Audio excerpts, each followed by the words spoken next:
In this video, we will study about the cell envelope and its modification. So, first cell envelope and its modification.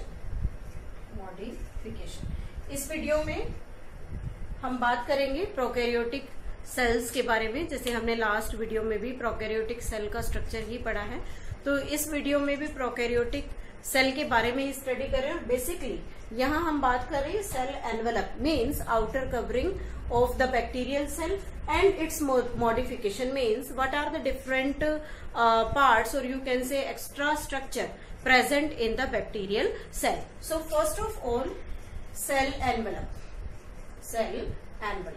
In the last video we have studied about this cell envelope.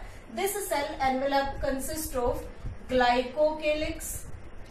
Second, it consists of cell wall, and third, it consists of the plasma membrane. All these things present in the regular sequence. Means this glycocalyx is outer covering, cell wall present between the glycocalyx and the plasma membrane, so it is the middle covering, and this plasma membrane is innermost covering of the cell.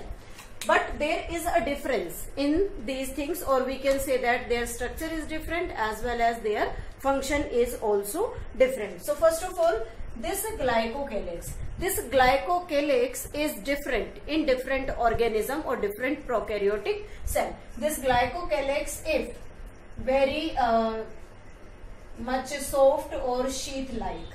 If it is soft or sheath-like, then it is named as slimy layer.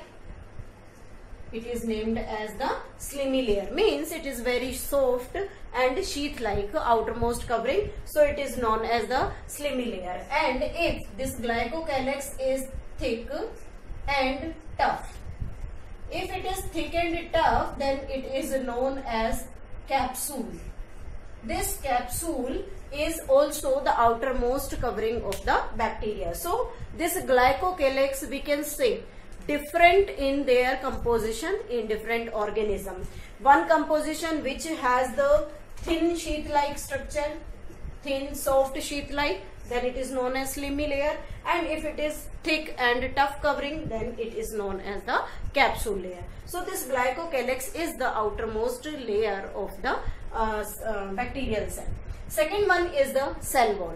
This cell wall is present in middle or you can say the between the glycocalyx and the plasma membrane. This cell wall is also different in different organism. अलग अलग organisms में अलग अलग type की cell wall present होती है, means cell wall की जो कंपोजिशन है वो अलग अलग है. कुछ सेल्स में इसकी कंपोजिशन प्रोटीनेशियस, कुछ सेल्स में कंपोजिशन लिपिड कंटेंट हाई होता है, तो अलग अलग कंपोजिशन पर बेस्ड इसके अंदर सेल वॉल प्रेजेंट होती है. अब जो ये सेल वॉल है, इस सेल वॉल के बेस पर हम बैक्टीरिया को दो ग्रुप में क्लासिफाई करते हैं. Bacteria can be classified into two groups, gram positive और ग्राम नेगेटिव बैक्टीरिया. अभी हम इसके बारे में भी डिटेल करेंगे कि ग्राम पॉजिटिव और ग्राम नेगेटिव बैक्टीरिया का क्या मीनिंग होता है. सेकंड, नेक्स्ट आता है plasma membrane. Plasma membrane inner layer है. As we know, plasma membrane is selective permeable membrane, and this plasma membrane interact with outside, means body किसी भी सेल से सब्सटेंस की एंट्री और एग्जिट इस प्लाज्मा मेम्ब्रेन पर डिपेंड करती है, because it behaves like the selective permeable membrane in which it selects the particle or it selects the solute particle to transfer from outside to inside or inside to outside. So the plasma membrane behaves like this. Now next one is the gram positive or gram negative bacteria. Next is gram positive and gram negative bacteria. ये जो gram positive और negative bacteria हम यहाँ term use कर रहे हैं, that is based on the name of scientist. Scientist का नाम है ग्राम जिसने इस दोनों डिफरेंट बैक्टीरियाज के बीच में क्लासिफिकेशन किया कि किस तरीके से हम किसी बैक्टीरिया को पॉजिटिव और किसको नेगेटिव कहेंगे। तो यहाँ उसने एक प्रोसीजर यूज किया था, उसने एक ग्राम स्टेन को यूज किया। सबसे पहले उसने क्या किया, bacteria stained with crystal violet और gentian violet, crystal violet or gentine violet, and this crystal violet and gentine violet are the solution, or you can say the stain with alkaline medium. इसमें यहाँ पर ये जो crystal violet word हम यहाँ use कर रहे हैं मीन्स इट इज पर्पल और वॉयलेट इन कलर। तो सबसे पहले उसने क्या किया, ग्रुप ऑफ बैक्टीरियाज को क्रिस्टल वॉयलेट और जेंटाइन वॉयलेट स्टेन के अंदर डाल दिया। उसके बाद उसने क्या किया, then add 0.5% of iodine solution, और उसके बाद उसमें 0.5% ऑफ आयोडीन सोल्यूशन डाला। कुछ समय तक इसके अंदर बैक्टीरियाज को छोड़े रखा। उसके बाद उसने क्या किया, सभी बैक्टीरियाज को वहां से निकाला and washed with we can say that the bacteria washed with first of all water, then with absolute alcohol or acetone means उसने यहाँ पर क्या यूज किया, ऑर्गेनिक सॉल्वेंट यूज किया है। किस चीज के लिए, कि जो बैक्टीरिया उसने स्टेन में डाले थे उससे स्टेन को रिमूव करने के लिए। बट उसने जब ऑब्जर्व किया तो क्या देखा कि कुछ bacteria, the bacteria which retain the stain means जिन बैक्टीरिया के अंदर stain as it is form में है, उनकी बॉडी में कलर बना हुआ है, then they are named as the Gram positive bacteria. Means जिन बॉडीज ने स्टेन को अंदर तक प्लाज्मा मेम्ब्रेन यानी कि सेल वॉल के अंदर तक एब्जॉर्ब करके रखा, तो उनकी बॉडी का स्टेन इन ऑर्गेनिक सॉल्वेंट से वॉश करने के बाद भी नहीं हटा, तो इसलिए उसने उसे क्या कहा, ग्राम पॉजिटिव बैक्टीरिया। और यहाँ पर हम एग्जाम्पल लेते हैं ग्राम पॉजिटिव बैक्टीरिया में bacillus is the Gram positive bacteria. उसके बाद आता है Gram negative means which lost bacteria which lost stain, जिन्होंने पहले पूरी स्टेन को एब्जॉर्ब कर लिया था, लेकिन जब उसने उसे वॉश किया first with water then with absolute alcohol और एसीटोन, तो क्या हुआ, उन्होंने अपनी पूरी स्टेन को वॉश ऑफ कर दिया। मीन्स उन्होंने जो स्टेन एब्जॉर्ब की थी वो पूरा कलर वापस से बाहर आ गया, तो अब उनके पास कोई भी स्टेन का परफेक्ट कलर नहीं था। तो ऐसी कंडीशन में साइंटिस्ट ने उन्हें क्या कहा, ग्राम नेगेटिव बैक्टीरिया। और इसमें हम एक स्पेशल एग्जांपल पढ़ते हैं जो सबसे ज्यादा कॉमन है, ई कोलाई का जो बैक्टीरिया है वो ग्राम नेगेटिव बैक्टीरिया है जो स्टेन को एब्जॉर्ब नहीं करता। नेक्स्ट अब रीजन क्या है कि ग्राम नेगेटिव बैक्टीरिया ने अपना स्टेन लूज क्यों कर दिया, उसका एक रीजन है कि जो ग्राम नेगेटिव बैक्टीरिया है, ग्राम नेगेटिव बैक्टीरिया, उस बैक्टीरिया की जो सेल वॉल है, the cell wall has high content of lipid in it, उसके अंदर लिपिड का कंटेंट बहुत ज्यादा हाई था। तो जब इस बैक्टीरिया को वॉश करने के लिए मीन्स आफ्टर स्टेनिंग, जब इस नेगेटिव बैक्टीरिया को वॉश किया गया तो उस टाइम इसने क्या किया, जो एब्सोल्यूट अल्कोहल था, absolute alcohol remove its lipid from cell wall. Cell wall से उसने पूरे लिपिड कंटेंट को वॉश कर दिया। तो जब जैसे ही सेल वॉल का कंटेंट रिमूव हो गया तो उसके अंदर जो एब्जॉर्ब्ड स्टेन थी वो भी सारा वहां से निकल गया, इसलिए उसे क्या कहा गया, Gram negative bacteria. So this is all about the Gram positive as well as Gram negative bacteria. उसके बाद आता है कि सेल सरफेस पर कौन कौन से इंक्लूजन्स या अदर स्ट्रक्चर्स प्रेजेंट होते हैं। उसमें हमने एक स्ट्रक्चर के बारे में पढ़ा था, मीजोसोम। मीजोसोम क्या है, प्लाज्मा मेम्ब्रेन की इनफोल्डिंग है। Plasma membrane infolds. अब ये जो इनफोल्ड्स है, जब भी किसी भी मेम्ब्रेन की इनफोल्डिंग होती है तो उसका इंपॉर्टेंट फंक्शन होता है to increase surface area. Surface area को इंक्रीज करते हैं। उसके अलावा जैसे जैसे सरफेस एरिया बढ़ता है, डिफरेंट टाइप्स के एंजाइम्स यहाँ प्रेजेंट होते हैं।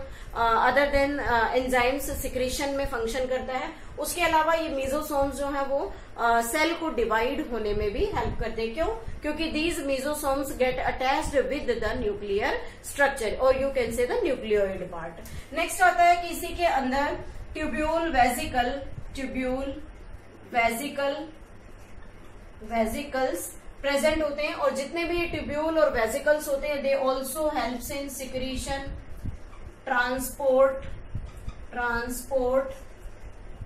having enzymatic activity,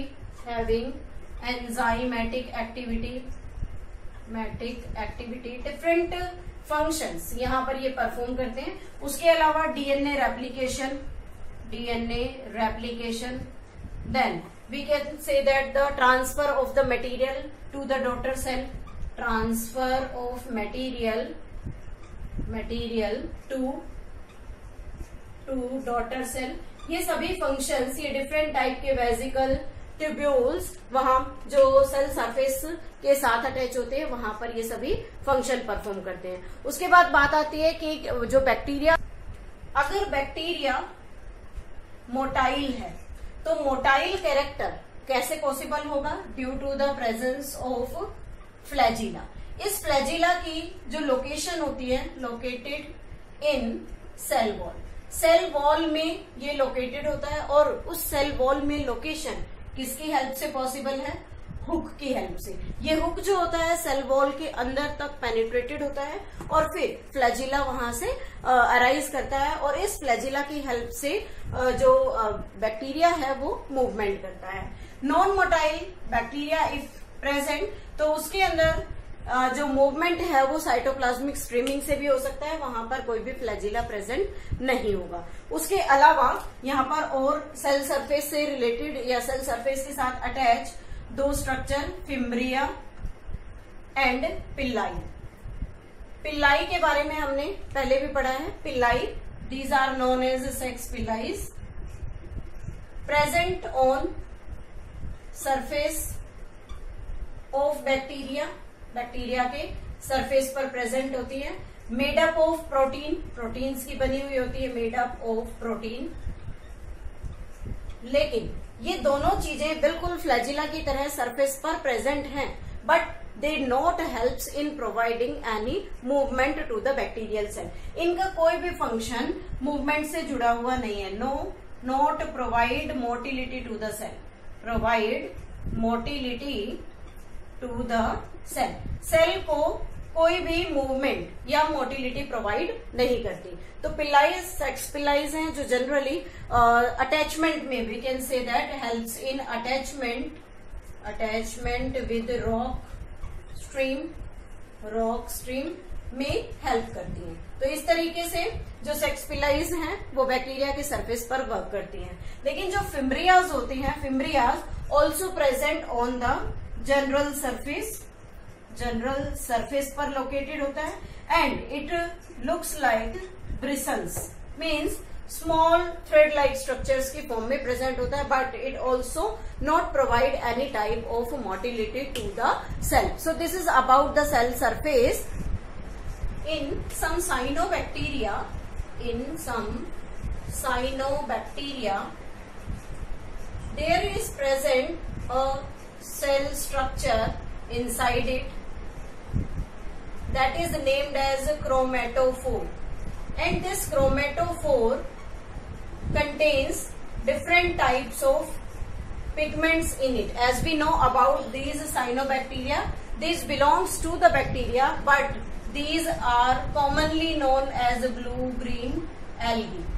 They can perform photosynthesis, so they have the different types of pigment in this structure that is named as chromatophore, that is also present in, we can say that present in the cytoplasm of certain cyanobacteria. So this is all about the cell envelope and its modification at the general body surface level, inside the cytoplasm, as well as in case of the chromatophore, and about the gram positive and gram negative bacteria based on their cell wall composition. Now in the next video we will study about other cell structures.